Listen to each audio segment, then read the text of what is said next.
Good afternoon, ladies and gentlemen. Let's move on with the track agenda.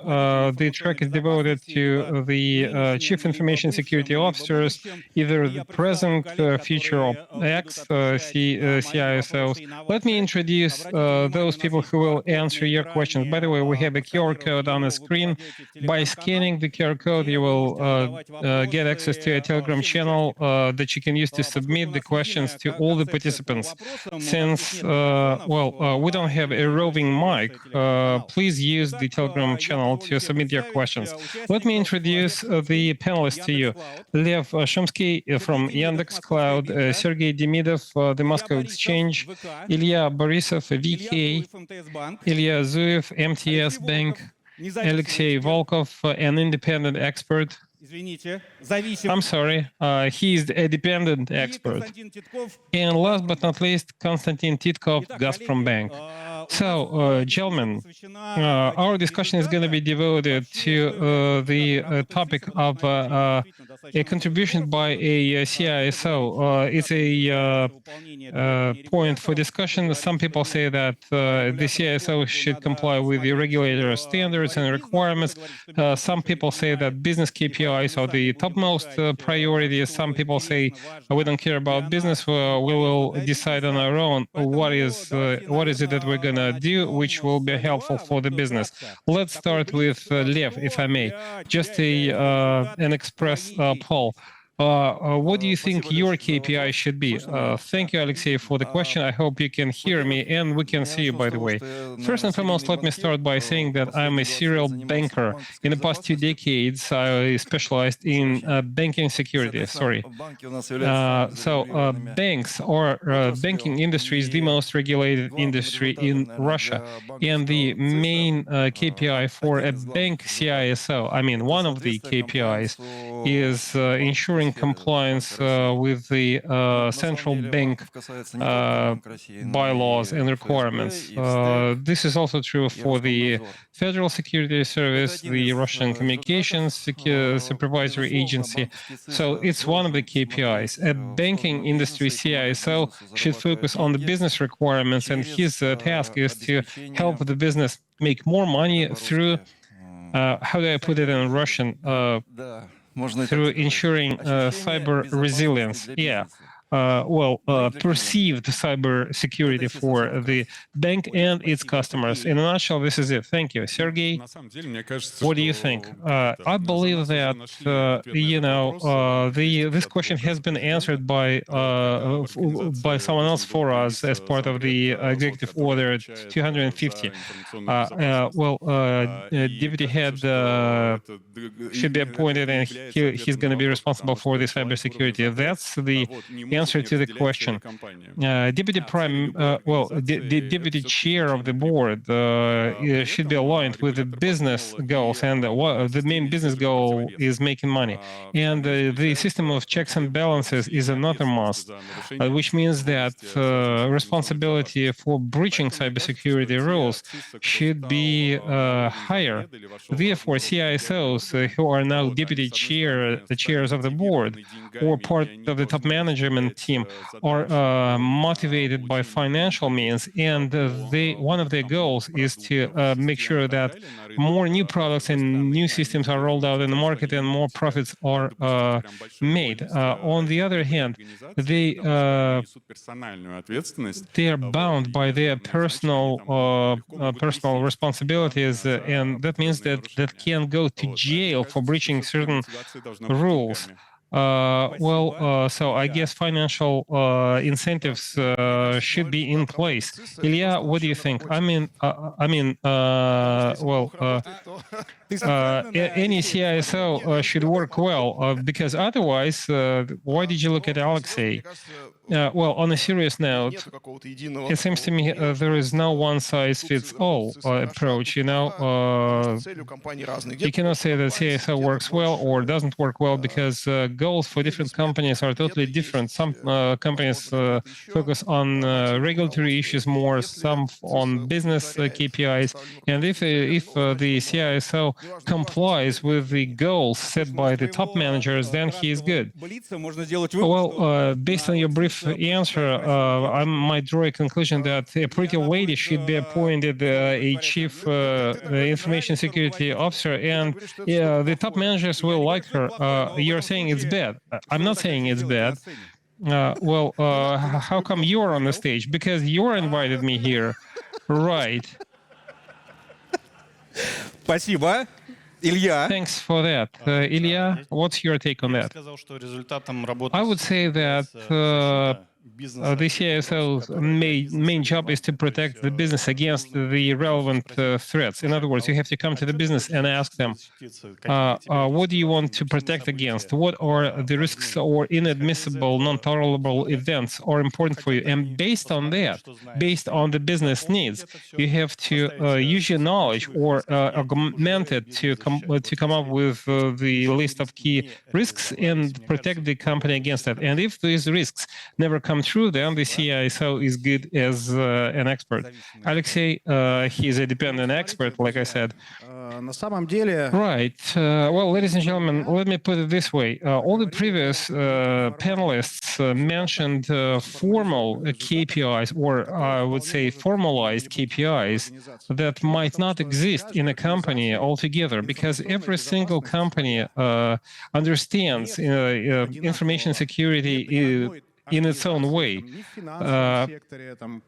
There is no financial company or company in any other industries that are alike.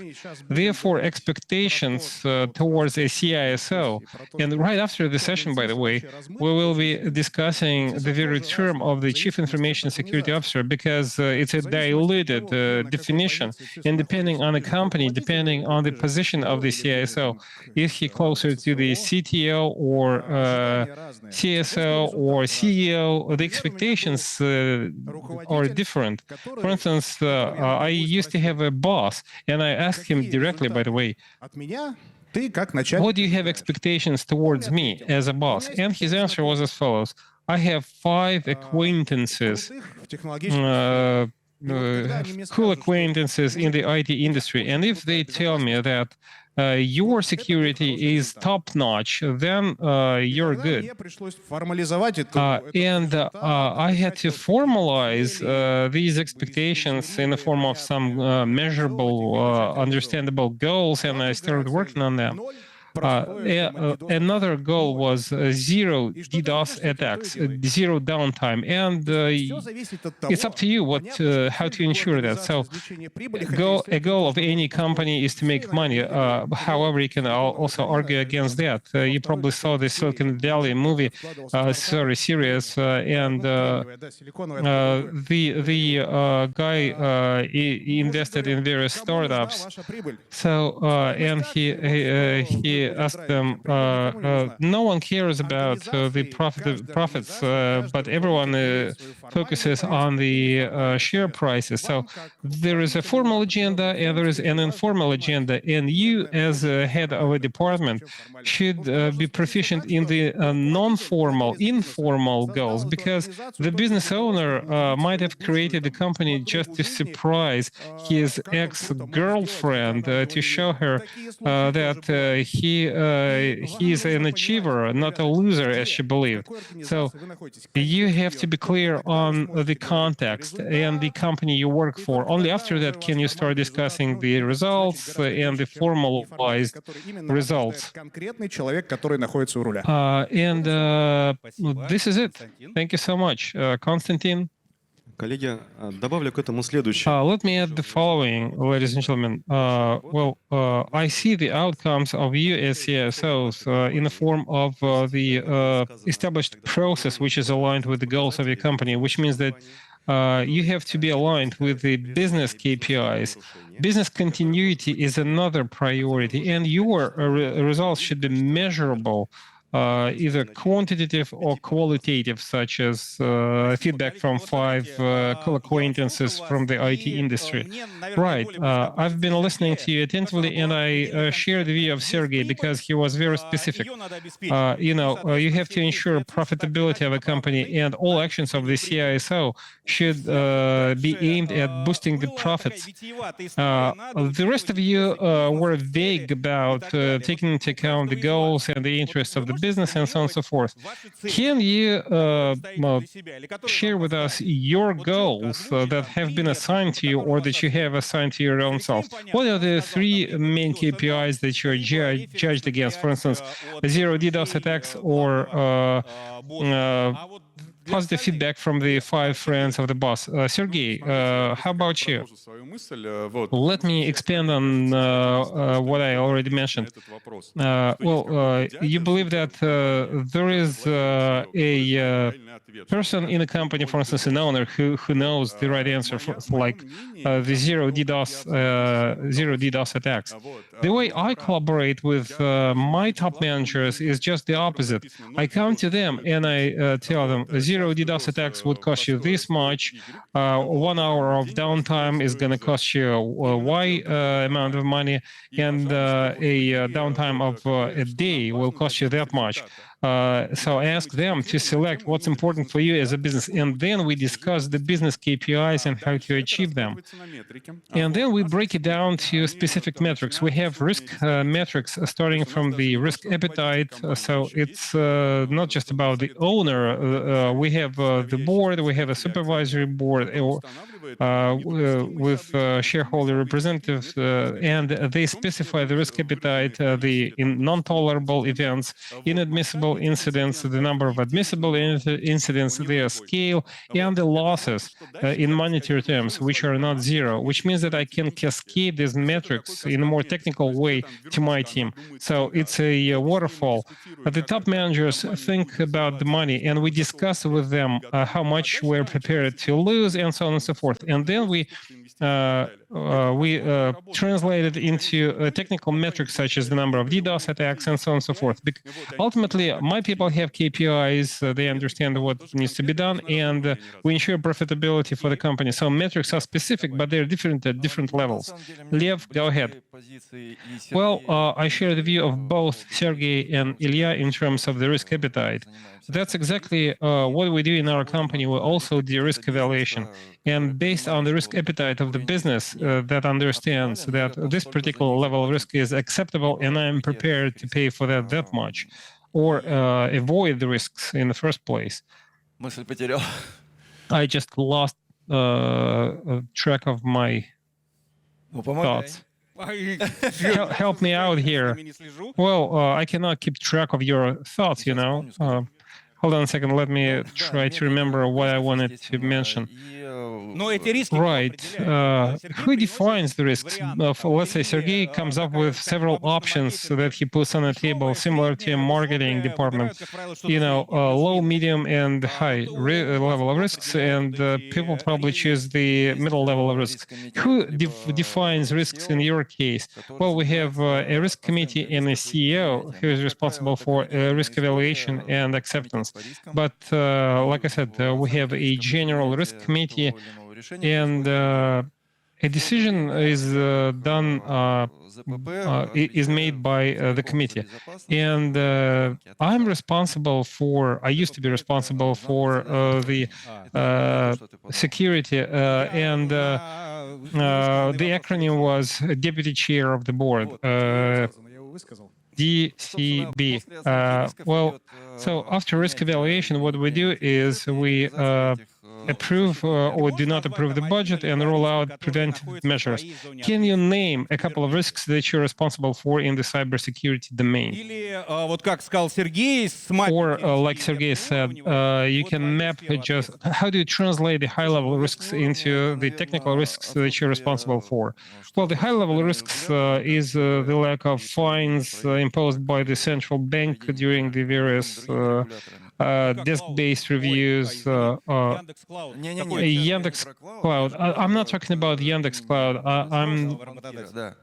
I put on the head of a former deputy chair of the board, because right now I have nothing to do with the cybersecurity or CISO responsibilities. So when the budget is approved, we start implementing the measures, and on a regular basis we keep track of the KPIs. For instance, we do this every quarter. to see how much the risk level went down based on the mitigation measures that we implemented. Another business need is as follows. They want to have secure payment apps. And they don't care what you do. They only want a safe app. And then we translate it into metrics, the number, so the technical debt by the development team. We discuss the implementation problems and challenges, and we try to strike a balance. Konstantin, I like what Lev mentioned in terms of coming up with several options. I love both approaches by Sergey and Lev.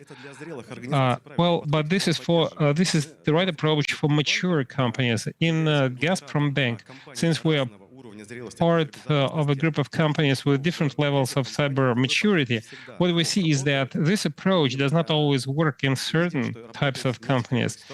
And a slightly different approach works better. When you are not prepared to list all the options or choose from them, then the cybersecurity focuses on IT, because we are to protect data and information, and digital is about the IT infrastructure. So we try to assess their risks. Our product should be convenient, and that includes security. For instance, when I go to a store, if I want to get a bonus, I need to scan a QR code. And every time it wants me to log on to the system with a text message. This is inconvenient, and it's task for the CISO to make it convenient. We have to see all the incidents. We need to be on time to prevent them. And if we can't prevent them, we need to know what needs to be done to prevent the consequences, to mitigate the consequences. Your IT guys have metrics, and you can use them in the security domain. It'll be much easier for you together to explain to your business customers your KPIs. That would be logical. If your IT department has not done that yet, do this together, travel this journey together. Ilya, well, since you represent a financial institution, I was wondering, I don't like Lev's stance on compliance. Sergey and I at the technical committee discussed the state standards 5758.1. 100 people voted for, and 3 people voted against. Sergey, myself, and Stack voted against the information security state standards. So the banks are all for developing the norms. But what if the rules are broken? There is not a single case study showing that someone was punished for breaching the cybersecurity. So should we focus on it, and should it be used as one of the KPIs for the CISO, who's head of the information security? Well, we haven't heard about a case study in the banking industry, but what about Serena Travel?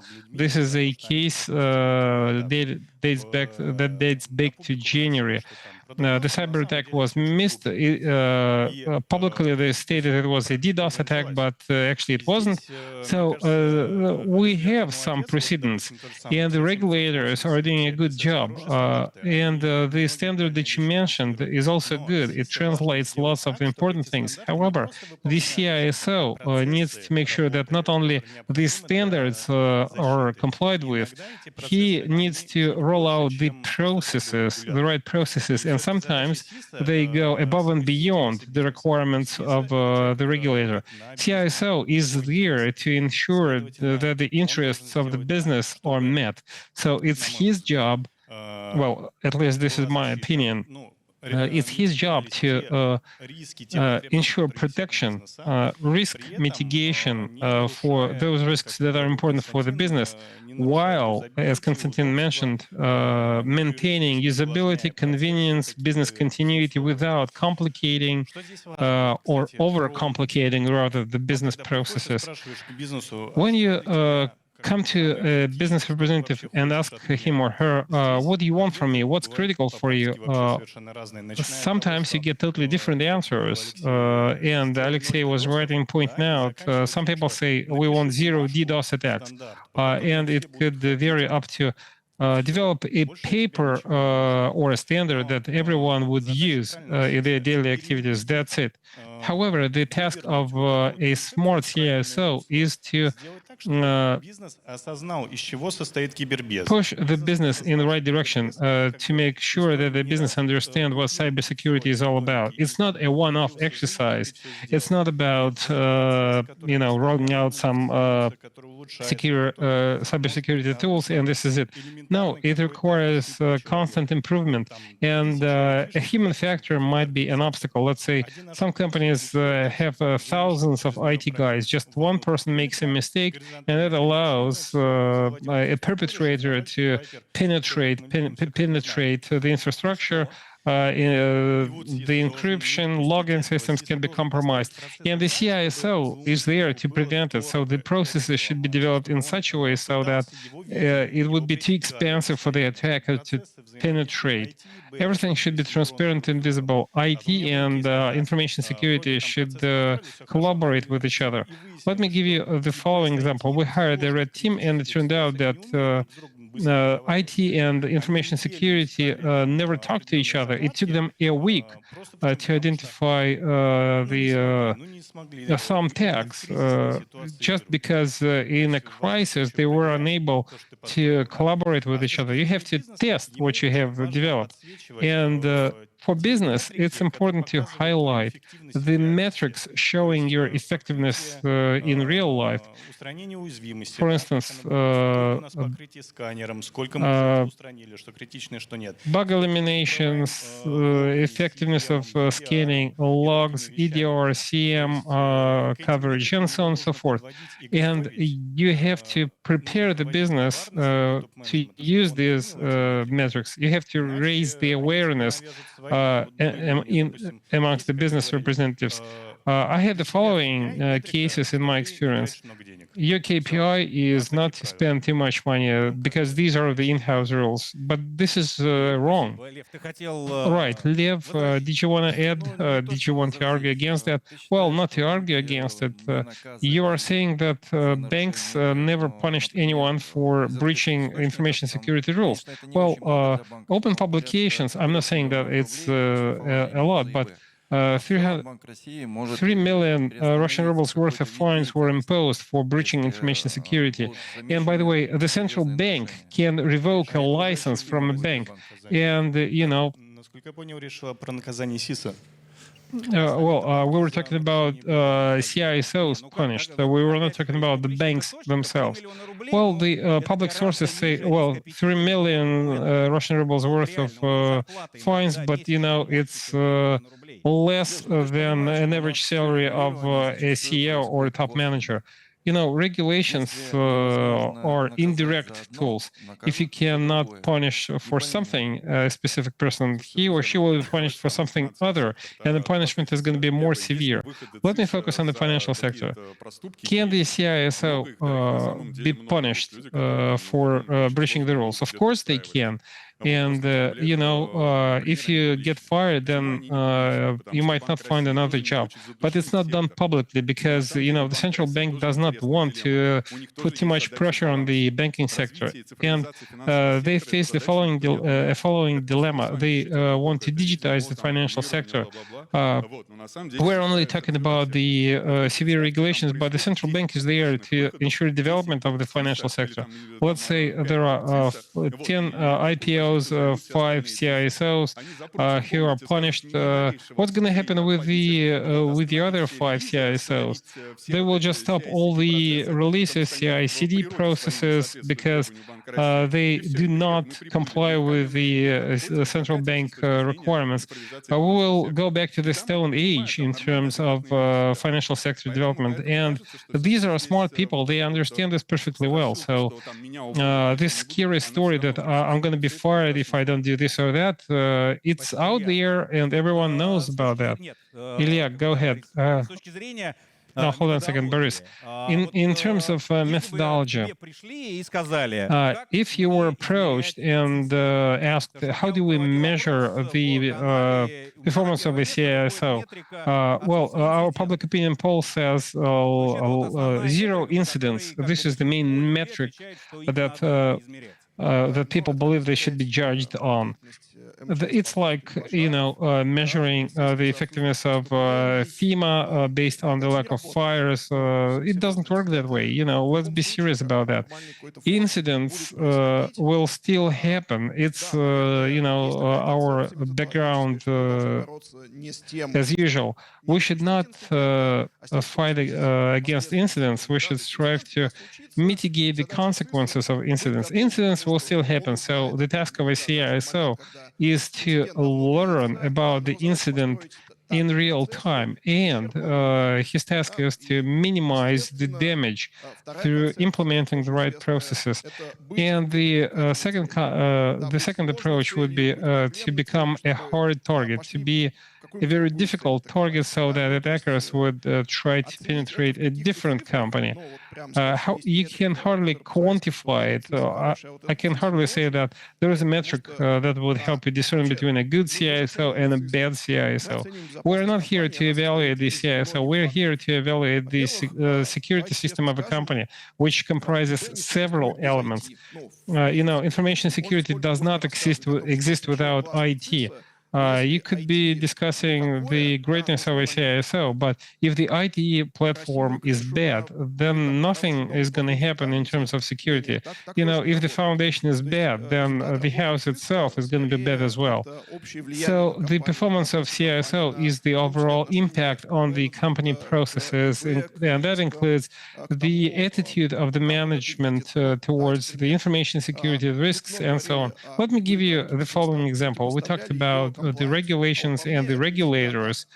Well, I believe in the B2B segment, the demand from the customer boils down to ensuring compliance of the companies with the regulatory requirements, and they want independent experts to evaluate compliance. So oftentimes compliance helps you sell your products, and this is an entry ticket to the market, so to speak.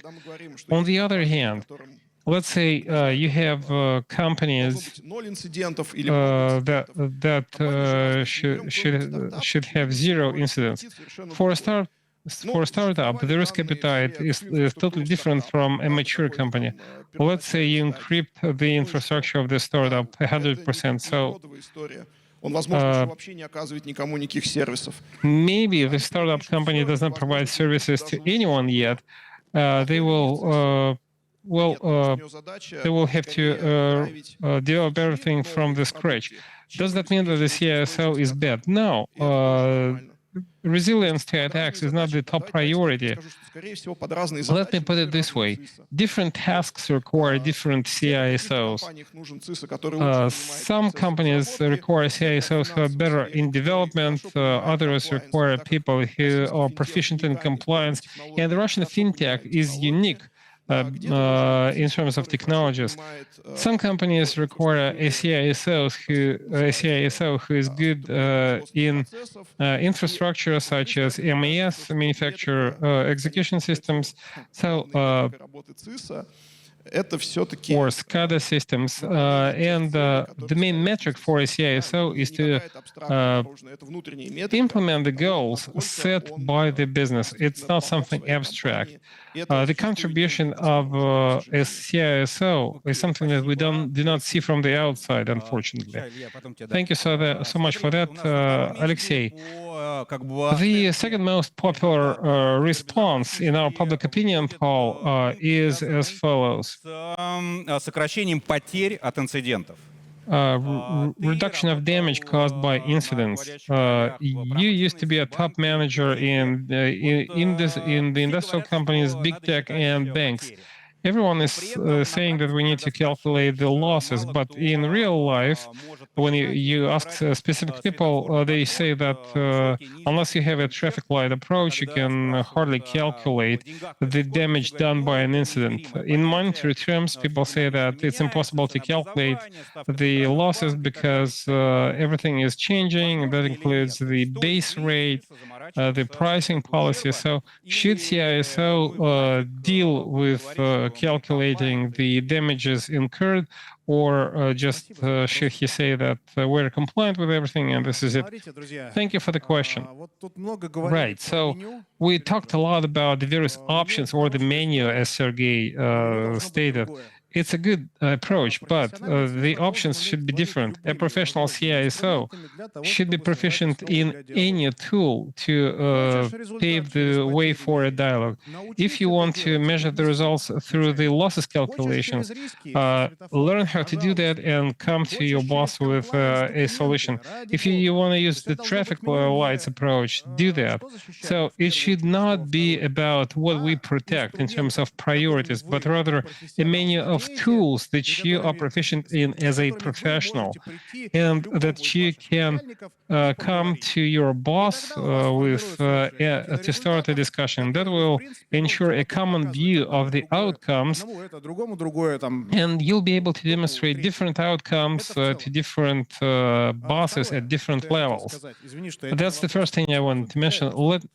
I'm not taking your question directly. I wanted to express my views because you didn't give me the floor for a very long time.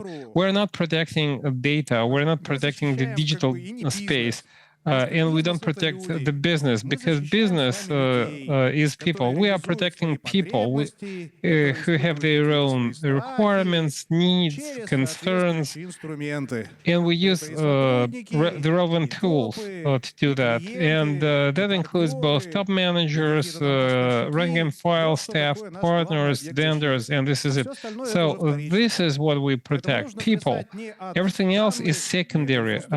Let's not focus too much on data or infrastructure.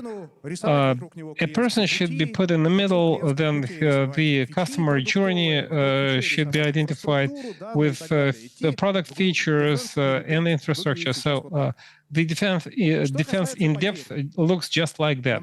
As for the losses, my experience shows that the greatest losses, again, since we're protecting people, so the greatest losses are reputational ones for the top managers, at least. And the reason the central bank does not punish anyone, at the previous conference, right across me, Mr. Shadayev, the Minister of Digital Communications, stated that we need a sacred victim, and that means reputational losses for a specific person.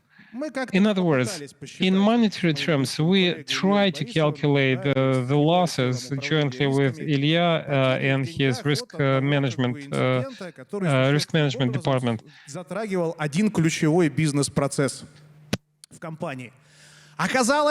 And it turned out, we thought that the monetary losses are going to be huge if even a small incident takes place. But it turned out that the losses are incurred 24 hours after the incident happens. And the losses were so insignificant because the cyber resilience was so high in our business that the traffic could be redistributed from one bucket to another. So in monetary terms, nothing happened. But the process was very profitable for the company. So if you measure the information security losses in monetary terms, we would have had to shut everything down. However, like I said, reputational losses are the greatest losses. And how do you measure them. There was a Soviet era movie that gave you the answer, and the answer is no. Well, why are you saying that we cannot measure the reputational losses? That's the customer churn and multiplied by the average basket. So these are the metrics that you. Hold on a second. Let me finish my thought. I'm not talking about the reputation of a top manager. I'm not talking about the image losses. It's not rocket science to understand what you can do to prevent image losses. For instance, you can rent the Luzhniki Sports Arena to run a cyber fest. Well, we're not doing that to restore our image. Everything is fine with our image. Условно, если мы возьмем какой-нибудь... Sergey, let me put it this way. Ну, нет ни оттока, ни притока клиентов, нет ни оттока, ни притока денег, но... Let's say we don't have any monetary terms, monetary losses, but if your website is hacked, even if it's just an information site, it will still inflict you much pain. Not really. Hold on a second. Konstantin, I'm going to give you the floor, and then we will move on to the Q&A, because we do have questions in the chat box. I really liked Alexei's example. The very case that you described, everything boils down to the fact that we need to protect the process that was initially designed to be cyber resilient. So at the level of architecture and planning, we have to focus on cyber resilience, cyber security resilience.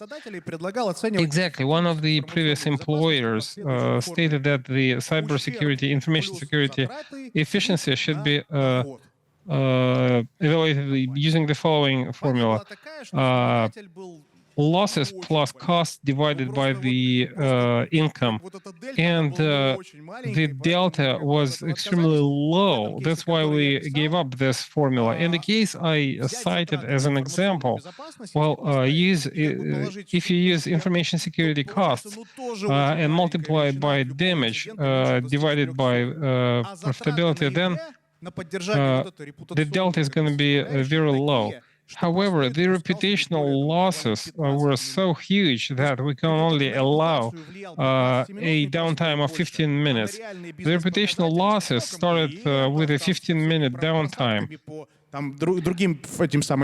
And I'm talking about, and the monetary losses only started 24 hours after the incident.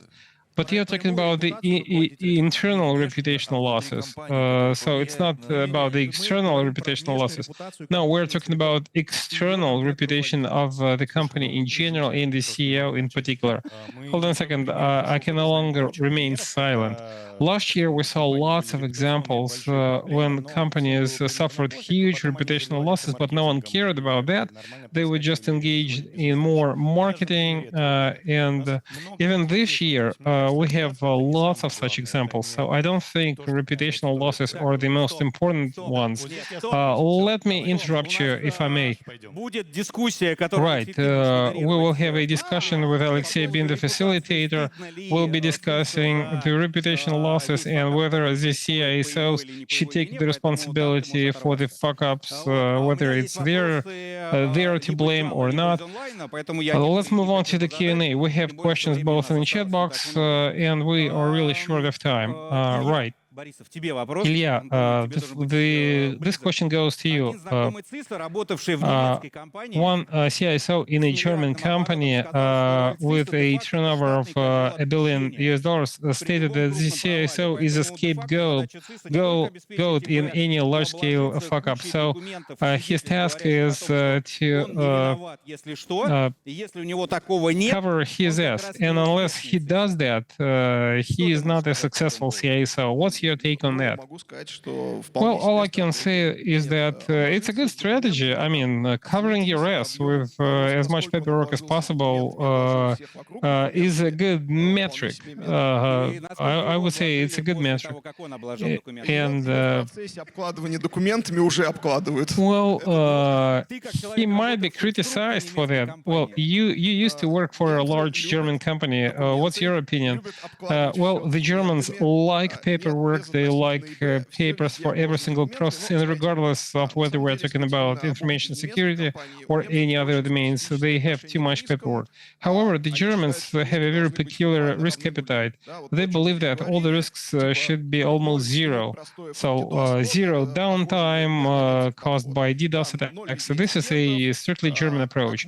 Zero incidents, and I worked for an industrial company, and we focused on personal safety of employees. But you're right, they tend to have as much paperwork as possible to cover their risks. I'm not really into this approach. I'm not a strong advocate of such an approach, but it's part of a business life. It's part of the German culture. So just a brief comment. I recommend that we should not get rid of this factor because there is a criminal liability for breaching the information security of critical objects. And in case of a fuck-up, the prosecutors are not going to analyze whether your cybersecurity is great or whether your AI algorithm is great. Prosecutors will just analyze the paperwork to see what decisions were made and whether they were carved in stone. So in Russia, paperwork is a must-have. I don't like the paper tigers, but for me, it's one of the focal points, which is as important as cybersecurity. So covering your ass with as much paperwork as possible is important. The next question goes to you. Should the CISO be a good coder? And were there any examples of a CISO with a totally different background, such as physical security? Well, development skills are important for a CISO in a fintech and in the development, in a software developer company, so that he can speak the same language with the DevOps and development engineers. As for the physical security background, well, I used to have people with a background of working for the enforcement agencies. We found some common ground and we never experienced any problems. If this is what you wanted me to say. Right, we have another question about the moral responsibility of a CISO for incidents, but there will be a separate session devoted to that. We'll discuss it there then. Sergey, the next question goes to you. Have you ever experienced or have you ever heard about a CISO or a lower-ranking manager not contributing and not showing any outcomes, any positive results? It's a classical story. Unfortunately, there are lots of examples like that, both in our company and in the industry. So it's about the misinterpretation of the focus. People don't really understand what the company does and what's important for the company. They try to instill a security model which is totally not aligned with the interests of the company. Let's say a person worked in a physical security domain, and then he comes to a software developer and tries to establish a perimeter all around the accountants, though the accounting data is public. So thinking out of a box is important for a person who has to adapt to the business needs. Unfortunately, there were cases like that when we would hire people to certain jobs, but their focus was misaligned. And answering the previous question, I might add that the value of a CISO is understanding the context of the company. Otherwise, you will not be a success, and you'll make so many mistakes that you won't be able to rectify them. Ilya, the next question goes to you. Is it a risk for the company when the entire team leaves the company because of the CISO activities, and should he be held responsible? Of course, the answer is yes, because if you disintegrate all the processes, if and the department no longer functions, so the short answer is yes, definitely. Right before the session, we had a heated debate in the meeting rooms, and he said that oftentimes CISOs are great presenters, project leads, but they don't know how to manage their teams. They don't have under project leads. They don't have technical experts. So security is non-existent at the lower levels, but they deal with the top managers perfectly well. We have lots of examples like that. And I believe that it's important for top managers to run independent reviews on a regular basis. If they talk to the CIOs and other technical experts who are interested in the results, they would tell them that independent red teams should be hired.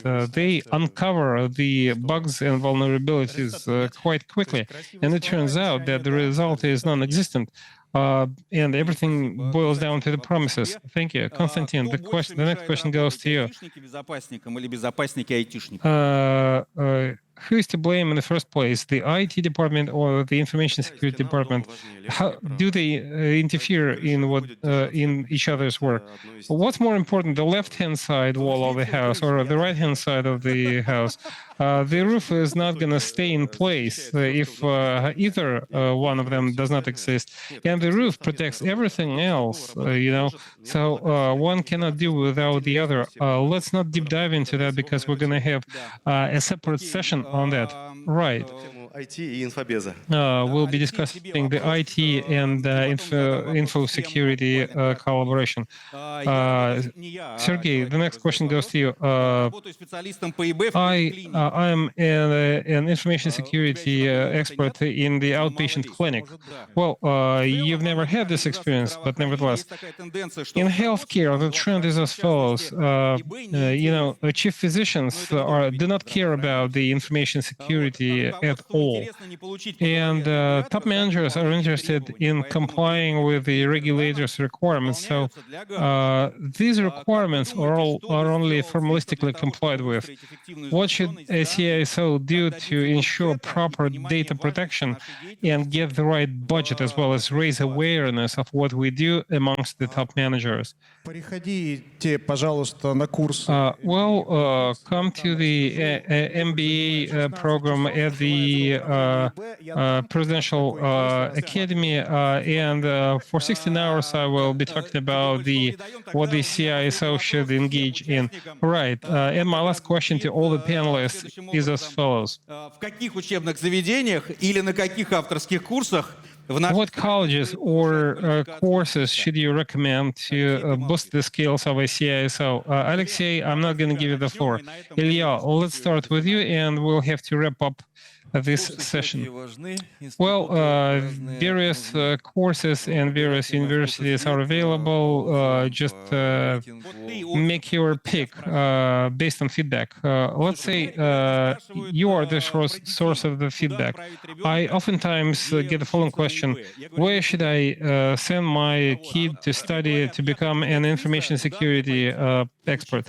Let's say you're asked the following question: what if I want to become a CISO? What college should I go to? Freshmen. We're not talking about college students. We're talking about the CISOs. To become a CISO, you have to, get some practical experience, on-the-job experience. That's not a prerequisite. Biologists, musicians, former servicemen might become CISOs.